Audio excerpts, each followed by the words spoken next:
দর্শক শুনছিলেন mercantile bank সংবাদ শিরোনাম, এবার বিস্তারিত। আওয়ামী লীগের প্রেসিডিয়াম সদস্য কাজী জাফরুল্লাহকে রাজধানীর গুলশান থেকে গ্রেফতার করেছে আইনশৃঙ্খলা বাহিনী। তবে কোন মামলায় তাকে গ্রেফতার করা হয়েছে তা জানা যায়নি।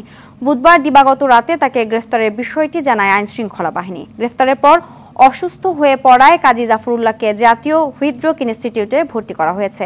2001 সালের জাতীয় সংসদ নির্বাচনে আওয়ামী লীগের মনোনয়নে ফরিদপুর 5 আসন থেকে সংসদ সদস্য নির্বাচিত হন তিনি। তবে 2014, 2018 এবং 2024 সালের নির্বাচনে ফরিদপুর 4 আসনে নৌকা প্রতীক নিয়ে স্বতন্ত্র প্রার্থী মুজিবুর রহমান চৌধুরী নিক্সনের কাছে হেরে যান।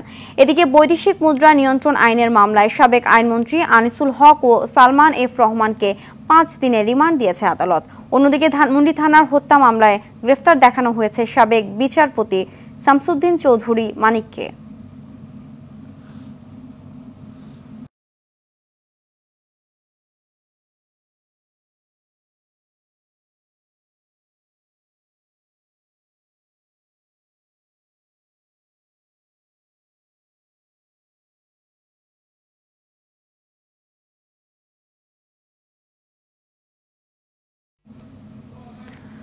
দর্শক, রাজধানীর ডিএমপি কার্যালয়ে রয়েছেন সহকর্মী ইকবাল অনেক, সরাসরি যোগ দিচ্ছেন তিনি। অনেক, কাজী জাফরুল্লাহকে গ্রেফতারের বিষয়ে আইনশৃঙ্খলা বাহিনী কি বলছে? আনিসুল হক ও সালমান এফ রহমানের রিমান্ডের বিষয়ে কি তথ্য রয়েছে আপনার কাছে জানাবেন? সিনথিয়া, আপনি যেমনটি বলছিলেন যে গতকালকে কিন্তু আওয়ামী লীগের যে প্রেসিডিয়াম সদস্য রয়েছেন কাজী জাফরুল্লাহ সাহেবকে, তাকে কিন্তু গতকালকে রাতে গুলশান থেকে গ্রেপ্তার করা হয়েছে। গ্রেপ্তার করার পর তিনি অসুস্থ হয়ে পড়লে তাকে জাতীয় হৃদরোগ ইনস্টিটিউটে ভর্তি করা হয়। কিন্তু তাকে কোন মামলায় গ্রেপ্তার দেখানো হয়েছে সে বিষয়ে কিন্তু এখন পর্যন্ত কোনো ডিএমপির পক্ষ থেকে জানানো হয়নি। তার এদিকে কিন্তু সকালে সাবেক আইনমন্ত্রী আনিসুল হক এবং আপনার সালমান এফ রহমানকে কিন্তু বৈদেশিক মুদ্রা আইনে 5 দিনের রিমান্ড দেয়া হয়েছে এবং সাবেক বিচারপতিকে কিন্তু সিলেট থেকে নিয়ে এসে ধানমন্ডির একটি মামলায় কিন্তু গ্রেপ্তার দেখানো হয়েছে। এই মুহূর্তে আমরা আছি ডিএমপি হেডকোয়ার্টারে। সেখানে কিন্তু যে স্বরাষ্ট্র উপদেষ্টা জাহাঙ্গীর আলম রয়েছেন, তিনি কিন্তু ডিএমপি হেডকোয়ার্টারে ডিএমপি কমিশনারের সঙ্গে মিটিং করছেন এবং এখানে উপস্থিত আছেন আইজিপি মহোদয় উপস্থিত রয়েছেন এবং এই প্রথম কিন্তু ডিএমপি প্রধান উপদেষ্টা দায়িত্ব নেওয়ার পর ডিএমপি কার্যালয়ে মিটিং করছেন স্বরাষ্ট্র উপদেষ্টা। তো মিটিং শেষে কিন্তু সাংবাদিকদের সঙ্গে মত বিনিময় করবেন স্বরাষ্ট্র উপদেষ্টা। তো এই ছিল সিনথিয়া আমার কাছে যে স্বরাষ্ট্র উপদেষ্টার যে মিটিংটি চলছে, মিটিংটি চলমান, মিটিংটি শেষ হলে মিটিংয়ের বিস্তারিত এবং চলমান যে বিষয়গুলো রয়েছে সেসব বিষয়গুলো আমরা জানতে পারবো তার কাছ থেকে। সিনথিয়া, এই ছিল আমার কাছে ডিএমপি হেডকোয়ার্টার থেকে সবশেষ অবস্থা। ধন্যবাদ। গণপিটুনিতে আহত হওয়ার পর জাহাঙ্গীরনগর বিশ্ববিদ্যালয়ের সাবেক সাংগঠনিক সম্পাদক শামীম আহমেদ হাসপাতালে চিকিৎসাধীন অবস্থায় মারা গেছেন। গতরাতে আশুলিয়ার গণস্বাস্থ্য হাসপাতালে মৃত্যু হয় তার। এর আগে বিকেলে বিশ্ববিদ্যালয়ের প্রান্তিক গেটে তাকে গণপিটুনি দেয় শিক্ষার্থীরা। প্রত্যক্ষদর্শীরা জানায়, শামীম বিশ্ববিদ্যালয়ের প্রান্তিক গেট এলাকায় একটি সেলুনে আসলে একদল শিক্ষার্থী তাকে আটক করে গণপিটুনি দিয়ে বিশ্ববিদ্যালয়ের পক্টোরিয়াল বডির কাছে তুলে দেয়। এরপর নিরাপত্তা কর্মীদের সহায়তায় তাকে নিরাপত্তা শাখায় নিয়ে আসা হলে সেখানেও উত্তেজিত শিক্ষার্থীরা আবারও গণপিটুনি দেয়। গত 15 জুলাই রাতে উপাচার্যের বাসভবনে আন্দোলনরত শিক্ষার্থীদের উপর হামলার ঘটনায় জড়িত থাকায় গণপিটুনি দেওয়া হয় বলে জানায় বিক্ষুব্ধ শিক্ষার্থীরা।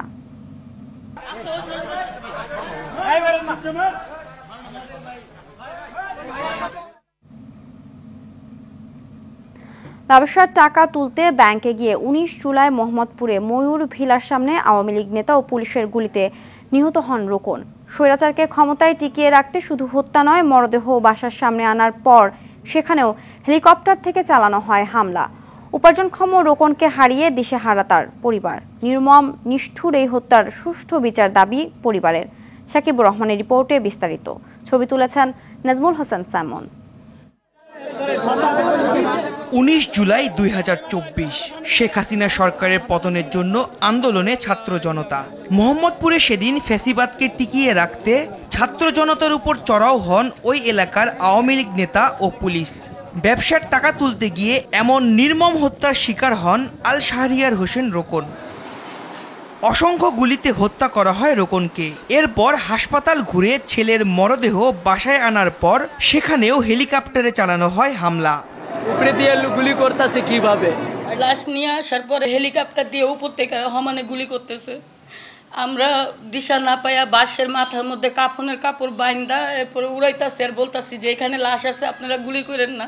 ছেলেকে হারিয়ে বাবা মার স্মৃতি এখন কেবল ছেলের বেঁচে থাকার সময়ের কিছু কথা। আর শেষ দিনে রক্তমাখা গেঞ্জি নিয়ে বিলাপ বকছেন বাবা। সঙ্গে জানিয়েছেন কারা কারা এই হত্যার সঙ্গে জড়িত ছিল। যারা আমার এই ছেলেকে হত্যা করছে আমি তাদের বিচার চাই। আমি শেখ হাসিনার বিচার চাই, আমি সবার বিচার চাই। কেন আমার এই ছেলেকে তাদের নির্দেশে তাদের আশ্রয় পড়ছে যারা, তাদের এই গুন্ডা বাহিনীতে আমার এই ছেলেকে হত্যা করছে। কাঁদতে কাঁদতে অনেকটা সময় চোখের পানিও শুকিয়ে গেছে রোকনের মায়ের। তারপরও ছেলেকে হারিয়ে এখন আশা কেবল বিচারটা যেন মেলে। আমি যেদিন শুনবো আমার ছেলের খুনি ধরা গেছে এদিনকে আমার মনটা শান্তি হবে যে আমার ছেলের খুনি ধরা গেছে বা শাস্তি হইতেছে। নাতির ছিল না কোনো বদভ্যাস, তারপরও কেন এমন নির্মমভাবে মারা হলো সেই প্রশ্নই হয়তো খুঁজে বেড়ান।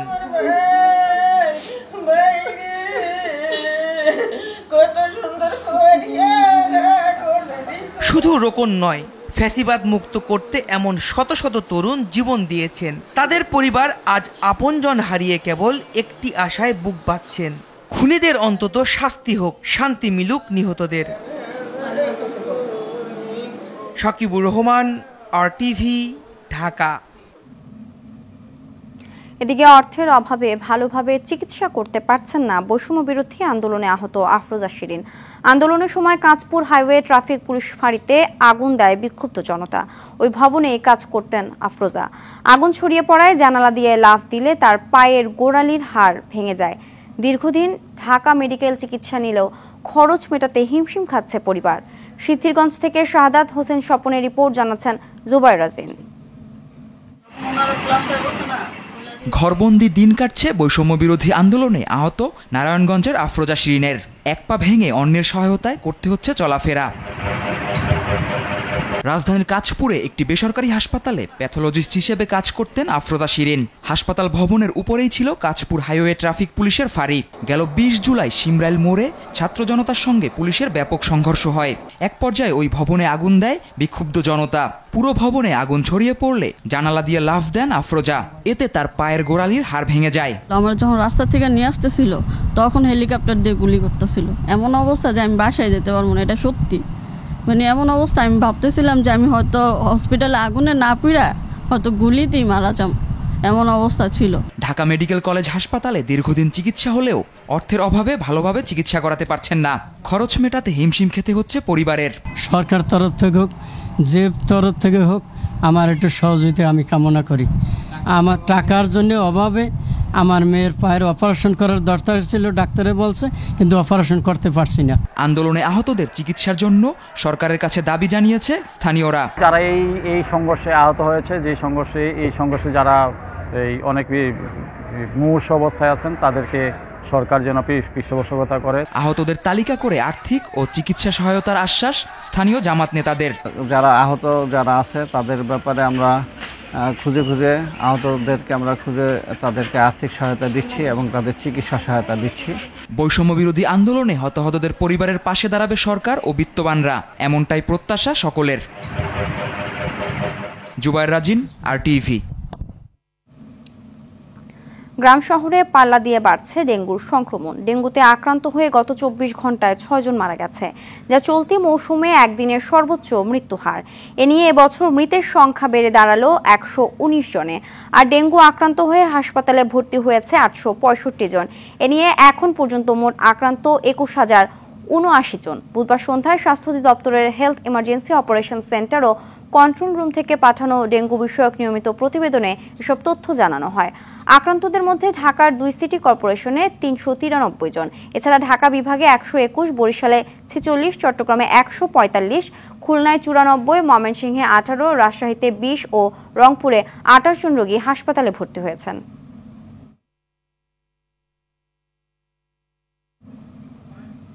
দর্শক, ডেঙ্গুর প্রকোপ নিয়ন্ত্রণে ডিএনসিসির উদ্যোগে আজ থেকে শুরু হচ্ছে সপ্তাহব্যাপী বিশেষ কার্যক্রম। সে বিষয়ে জানাতে সরাসরি যোগ দিচ্ছেন সহকর্মী সুফিয়ান ফারাবি। ফারাবি, ডেঙ্গু নিয়ন্ত্রণে বিশেষ কার্যক্রমে কি কি উদ্যোগ রয়েছে? ডেঙ্গুর প্রকোপ বাড়ায় নগরবাসী কি বলছেন জানাবেন। সিনথিয়া, আমরা রয়েছে এই মুহূর্তে রাজধানীর মেরুল বাড্ডায়। এখানে আজকেই আসলে উদ্বোধন করা হচ্ছে যে ডেঙ্গু প্রতিরোধে এই এক সপ্তাহব্যাপী আসলে সচেতনতামূলক যে কার্যক্রমগুলো রয়েছে সেগুলো তুলে ধরা হবে মানুষের মাঝে, এবং কিভাবে ডেঙ্গু মূলত ছড়ায়, কোন কোন এই জিনিসপত্রের মধ্যে পানি জমি ডেঙ্গু ছড়াতে পারে সেসব বিষয়গুলো এখানে তুলে ধরা হচ্ছে। এবং এইভাবে কিন্তু জনসচেতনতা তৈরির মাধ্যমে সিটি কর্পোরেশন চাচ্ছে যে ডেঙ্গু নিয়ন্ত্রণ করতে, এবং সাধারণ মানুষের কাছে বিভিন্ন বার্তা তারা পৌঁছে দিচ্ছে। বিভিন্ন প্ল্যাকার্ড সংকলিত তাদের যেই কর্মীরা রয়েছেন তারা এখানে দাঁড়িয়েছেন এবং তারা এখান থেকে কিন্তু মেসেজ দিতে চাচ্ছেন যে কোনো মূল্যে যদি জমে থাকা যে পানিগুলো রয়েছে বাসা বাড়িতে বা অন্যান্য স্থানে, এগুলো যদি আসলে নিঃসরণ করা না সম্ভব না হয় তাহলে কিন্তু ডেঙ্গু প্রতিরোধ আসা সম্ভব না। আমরা কিন্তু এখানে আসার আগে কয়েকটা হাসপাতাল আমরা ঘুরেছি, আমরা যেখানে হাসপাতাল ঘুরেছি সেখানে আমরা দেখেছি যে রোগীরা কিন্তু এখন কিছুটা বাড়ছে, রোগীদের সংখ্যা বিভিন্ন হাসপাতালে কিন্তু ডেঙ্গু রোগী আক্রান্তের সংখ্যা বাড়ছে।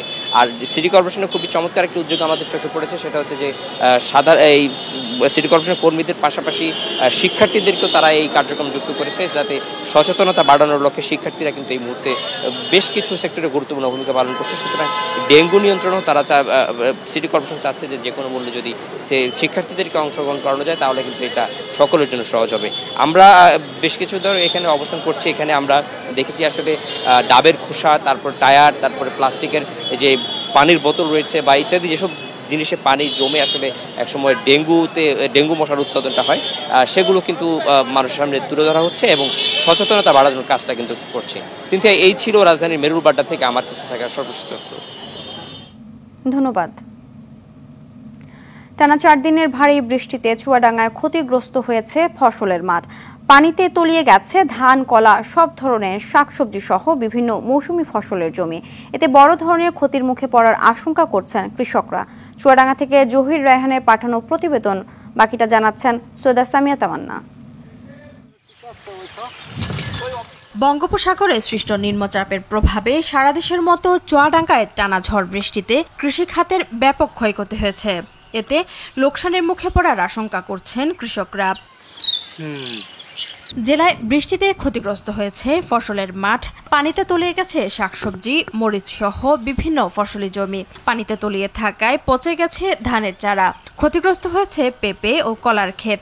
এতে লোকসানের আশঙ্কায় বিপাকে পড়েছেন কৃষকরা। ক্ষতি পুষিয়ে নিতে ঋণের সুদ মওকুফ করে সহযোগিতার দাবি জানিয়েছেন তারা। সমস্ত কিছু সব ধ্বংস, মানে পানিতে ডুবে সব পটল, চিচিঙ্গা, পেঁপে, অন্যান্য ফসল, বেগুন টিগুন যা ছিল সব মাঠ তরেঙ্গা, পানিতে একদম ভেসে। এই দেখেন মাঠে সব সাঁতার ভেসে গেছে। এক কথায় আমাদের এই প্রাকৃতিক দুর্যোগে আমাদের মাঠ একদম শেষ।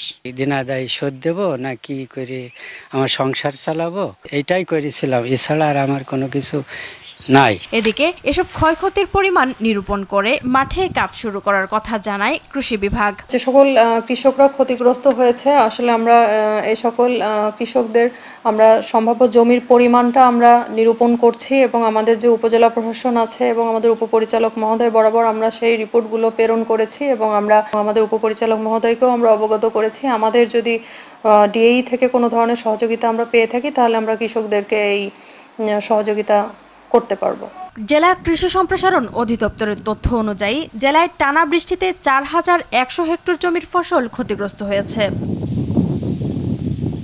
সৈয়দা সামিয়া তামান্না, RTV। দর্শক, ফসলের ক্ষয়ক্ষতির বিষয়ে জানাতে চুয়াডাঙ্গা থেকে সরাসরি যোগ দিচ্ছেন সহকর্মী জহির রায়হান। রায়হান, ক্ষতিগ্রস্ত কৃষকদের সহায়তায় কি উদ্যোগ দেখছেন জানাবেন।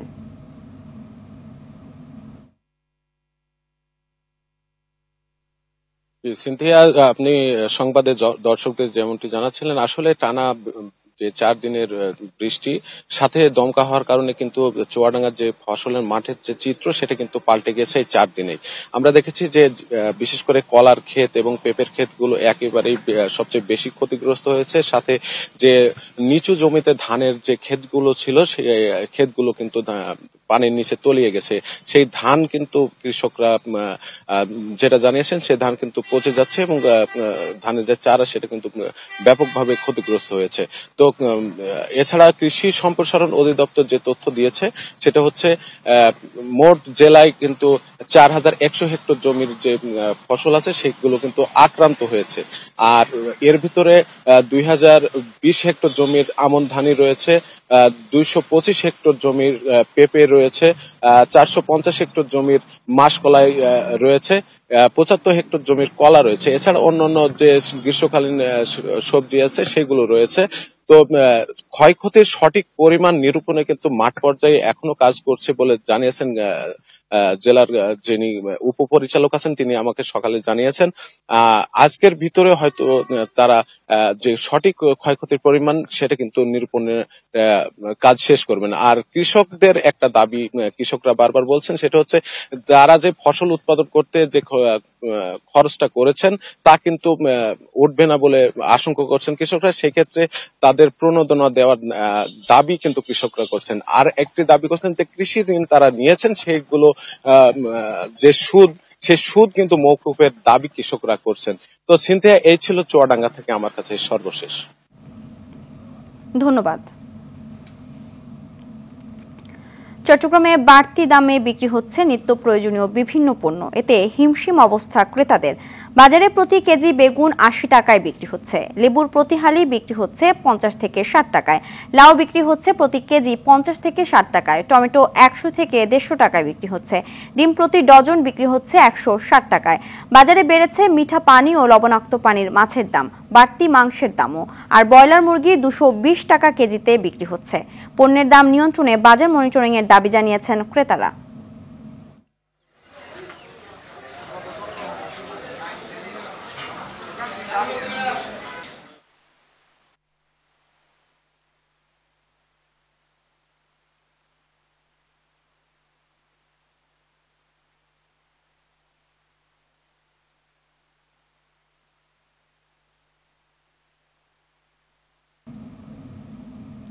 বরিশাল নগরীর জলাবদ্ধতা নিরসনে খাল পরিষ্কার কার্যক্রমের উদ্বোধন করা হয়েছে। সকালে 7টায় মোরগখোলার পোল এলাকায় খাল পরিষ্কার কার্যক্রমের উদ্বোধন করেন নবাগত জেলা প্রশাসক মোহাম্মদ দেলোয়ার হোসেন। এতে বিভিন্ন সংগঠনের সঙ্গে সব শ্রেণী পেশার মানুষ অংশ নেন। জলাবদ্ধতা নিরসনে খালের প্রবাহ স্বাভাবিক করার লক্ষ্যে এই অভিযান বলে জানান জেলা প্রশাসক।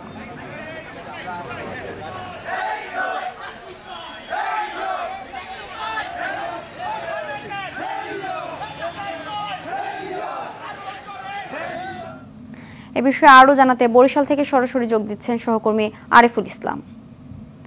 আরিফ, খাল পরিষ্কার করলে জলাবদ্ধতা থেকে নগরবাসী মুক্তি পাবে কিনা বিস্তারিত জানাবেন। সিনথিয়া, ধন্যবাদ আপনাকে। আসলে আপনি জানবেন যে গোটা বরিশাল কিন্তু একটু পানি হলেই বৃষ্টি হলে হাঁটু সমান পানি হয়ে যায় এবং সৃষ্টি হয় বরিশালের জলাবদ্ধতা। এর অন্যতম কারণ বরিশাল সিটি কর্পোরেশন যে মধ্যে যে 5টি খাল রয়েছে এবং বরিশালের সড়কের পাশে যে ড্রেনেজ ব্যবস্থাগুলো রয়েছে এগুলো একদম অপরিষ্কার অপরিচ্ছন্নতার কারণেই এবং পলি পড়ে পুরো খালগুলো ভরে যাওয়া এবং ড্রেনেজ ব্যবস্থা দুর্বল হওয়ার কারণেই কিন্তু বরিশালে সাধারণত জলাবদ্ধতার সৃষ্টি হয়। গত 3 দিন যাবত এমন তথ্য কিন্তু আমরা দেখিয়েছিলাম। তবে আমরা আজকে যে সদ্য তথ্যটি দেখাতে চাই যে আমি এখন আছি বরিশালের নতুন বাজার মোরগখোলার পোল এলাকায়। এখানে কিন্তু বরিশাল জেলা প্রশাসনের আয়োজনে গতকালকে হঠাৎ করেই কিন্তু বরিশালের এই খালগুলো পরিষ্কারে তারা উদ্যোগ নেয় এবং রাতে তারা উদ্যোগ নেওয়ার পরে সকাল খুব ভোরে অর্থাৎ 7:30টার মধ্যেই তারা এই খাল পরিষ্কারের উদ্বোধন করেন। এইখানে বরিশাল জেলা প্রশাসনের আওতায় যে অন্যান্য যে সামাজিক সংগঠনগুলো রয়েছে 10টি সেই সংগঠনগুলো এদের সাথে যুক্ত হয়েছে আর তাদের সাথে সহযোগিতা করছেন বরিশাল সিটি কর্পোরেশন যে পরিচ্ছন্ন কর্মকর্তা এবং কর্মচারীরা তারা এবং অন্যান্য বিভিন্ন স্বেচ্ছাসেবী সংগঠন। তবে এর মধ্যে উল্লেখযোগ্য হচ্ছে বিডি ক্লিন, এই যে সংগঠনটি আছে সামাজিক সংগঠন, এটি কিন্তু সকাল থেকে একদম খালের ভিতরে নেমেই কিন্তু তারা পরিষ্কার করছেন এবং আপনি দেখতে পাচ্ছেন যে খালের প্রতিটা এলাকা এখান থেকে প্রায় 2 থেকে 2.5 কিলোমিটার জুড়ে তারা এইভাবে খালগুলো কিন্তু বদ্ধ হয়ে আছে, আটকা হয়ে আছে বিভিন্ন ময়লা আবর্জনায়। তো তারা কিন্তু এগুলো থেকে সকাল থেকে পরিষ্কার করছে। আমরা ইতিমধ্যে কথা বলেছিলাম বরিশাল জেলা প্রশাসক, তিনি বলছেন যে তিনি যতদিন থাকবেন ন্যূনতম ততদিন কিন্তু এই কার্যক্রম সঠিকভাবে পরিচিত হবে। এবং আপনি জানবেন যে এই এলাকাটিতে এখানেই কিন্তু আমি এখন যেখানে দাঁড়িয়ে আছি এখানে একটি বাজার ছিল সেই বাজার কিন্তু তিনি ইতিমধ্যে উঠিয়ে দিয়েছেন এবং সেই বাজার উঠানোর কারণে এই খালে যেন পরবর্তীতে ময়লা আবর্জনা আর স্তূপ না হয় সেই লক্ষ্যে তিনি ইতিমধ্যে প্রশাসনকে অবহিত করেছেন এবং সে ব্যাপারে তারা পদক্ষেপ গ্রহণ করবেন এমনটি আমাদেরকে জানিয়েছেন। আমরা কথা বলেছিলাম এনডিসির সাথে, তিনি বলেছেন যে বরিশাল জেলা প্রশাসন বলেছেন যে পর্যন্ত আসলে এই খাল বরিশাল সিটি কর্পোরেশনের খালগুলো পরিষ্কার পরিচ্ছন্ন না থাকবে সে পর্যন্ত প্রশাসনিক ব্যবস্থা যেন বজায় থাকে সে ব্যাপারেও তিনি পদক্ষেপ নির্দেশ দিয়েছেন। অপরদিকে আপনি জানবেন যে বরিশালের সিটি কর্পোরেশন যেহেতু দায়িত্ব নিয়েছেন বরিশালের বিভাগীয় কমিশনার, সুতরাং প্রশাসনের যে বিষয়টি আমলাতান্ত্রিক যে বিষয়টি সেটি খুব সদ্য তথ্য একটু জানিয়ে রাখি। তিনি ইতিমধ্যে বলেছেন যে বরিশাল সিটি কর্পোরেশন এলাকায় যতগুলো ড্রেনেজ আছে সেই ড্রেনেজ ব্যবস্থা খুব দ্রুত সময়ের মধ্যে কার্যকর করতে হবে এবং সেখান থেকে যেন পানি প্রবাহটা ঠিক থাকে, তাহলে ধাননদী খালের বরিশালে আসলে আর হাঁটু সমান পানি থাকবে না। বরিশাল স্থলভাগ যেটি থাকবে সেটি বৃষ্টি পড়বে পানি নেমে যাবে এমনটি তার প্রত্যয় ব্যক্ত করেন। সিনথিয়া, এই ছিল এখন পর্যন্ত আমার কাছে, হয়তো দিনভর তারা কিন্তু এই বিডি ক্লিনিক পরিষ্কার করবেন, তথ্য জানাতে পারবো। সিনথিয়া, ধন্যবাদ। আন্তর্জাতিক সংবাদ। লেবাননে আবারও টার্গেট হলো যোগাযোগ ডিভাইস। দেশটির বিভিন্ন স্থানে ওয়্যারলেস কমিউনিকেশন ডিভাইস বিস্ফোরণে মৃত্যু হয়েছে কমপক্ষে 20 জনের, আহত 450-র বেশি মানুষ। এই বিস্ফোরণে আরও মৃতের সংখ্যা বাড়তে পারে বলে জানিয়েছে দেশটির স্বাস্থ্য মন্ত্রণালয়। বিস্তারিত রাকিব হাসানের রিপোর্টে। মঙ্গলবার লেবাননের কয়েকটি স্থানে হিজবুল্লাহর সদস্যদের ব্যবহার করা কয়েক হাজার পেজার একযোগে বিস্ফোরণের ঘটনায় 2 শিশুসহ 12 জন নিহত হয়, আহত হয় প্রায় 3000। পরে বুধবার আবারও বিস্ফোরণের ঘটনা ঘটে। সব মিলিয়ে মোট নিহত হয় অন্তত 20 জন। হিজবুল্লাহর ব্যবহৃত ওয়াকি টকি ছিল হামলার মূল লক্ষ্য। বিস্ফোরিত হয়েছে রেডিও, সোলার সিস্টেম, গাড়ির ব্যাটারিও। রাজধানী বৈরুত, বেক্কা ভ্যালি সহ দেশটির দক্ষিণাঞ্চলে হয়েছে এসব বিস্ফোরণ। সশস্ত্র গোষ্ঠী হিজবুল্লাহর শক্ত ঘাঁটি হিসেবে মনে করা হয় অঞ্চলগুলোকে। পেজার বিস্ফোরণের ঘটনার একদিনের মধ্যে হলো এ ঘটনা। ধারণা করা হচ্ছে সরবরাহের আগেই গোপনে বিস্ফোরক রাখা হয়েছিল ডিভাইসগুলোতে। বুধবার নতুন করে ওয়াকি টকিতে যে বিস্ফোরণ ঘটেছে এটি হিজবুল্লাহর জন্য আরেকটি বড় ধাক্কা। এ মুহূর্তে হিজবুল্লাহর যোগাযোগ ব্যবস্থা ভেঙে পড়েছে। মঙ্গলবার লেবানন জুড়ে হাজার হাজার পেজার বিস্ফোরণ হামলাগুলোর জন্য ইসরায়েলকে দায়ী করেছে হিজবুল্লাহ। আন্তর্জাতিক গণমাধ্যম বলছে 5 মাস আগে ওয়াকি টকিগুলো কিনেছিল হিজবুল্লাহ। কাছাকাছি সময় কেনা হয়েছিল পেজারগুলো। রাকিব হাসান, RTV।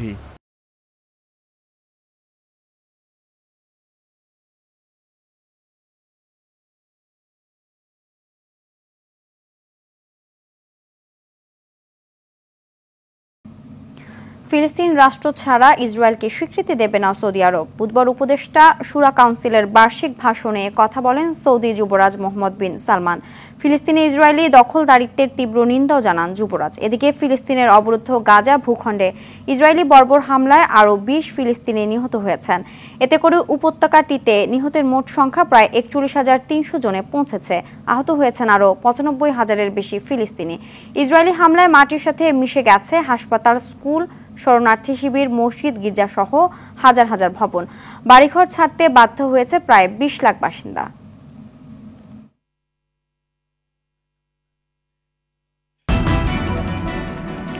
সকালের সংবাদ এ পর্যন্ত। সবশেষ সংবাদ জানতে যে কোনো মোবাইল ফোন থেকে 24141 নম্বরে ডায়াল করুন। মধ্যাহ্নের সংবাদ দুপুর 12টায় দেখার আমন্ত্রণ রইল। ধন্যবাদ সবাইকে।